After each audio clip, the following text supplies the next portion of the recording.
বিদ্যুতের কোনো খুঁটাতে যদি কারো মানে আগুন ধরে, তো চেষ্টা করবেন বালু এবং পানি মেরে আগুন নিবানোর জন্য। আর আর সবচেয়ে বড় কথা, আগুন নেভানোর চেষ্টা করবেন বালু পানি মেরে। আর 999 ফোন দিবেন। আর আগুন কে সবসময় আপনারা চেষ্টা করবেন আগুনটা নিভানোর জন্য। আর আগুন পানি এবং বালু মেরে যদি নিভাতে না পারেন, তাহলে 999 ফোন দিবেন, সহযোগিতা করবেন। আর আগুন কখনো বাড়তে দেওয়া উচিত না, বা আগুন বাড়লে এটা আসলে হিতে বিপরীত হয়, এটা ভয়ঙ্কর রূপ নেয়। এই জন্য কখনো আগুন বাড়তে দেওয়া উচিত না।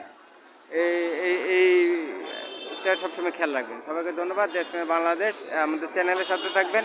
দেশপ্রেমে বাংলাদেশ লাইভ কমেন্ট করবেন এবং সাবস্ক্রাইব করবেন, শেয়ার দিবেন ভিডিওটি। আর আপনারা জানতে চাবেন যে এটা আসলে কোথায়, সেটি আপনাদেরকে পরে বলবো। যদি আর দোয়া রাখবেন যাতে আগুনটা নিভে যায়, আর সবাই দোয়ায় আগুন অবশ্যই নিভে যাবে। সবাইকে ধন্যবাদ।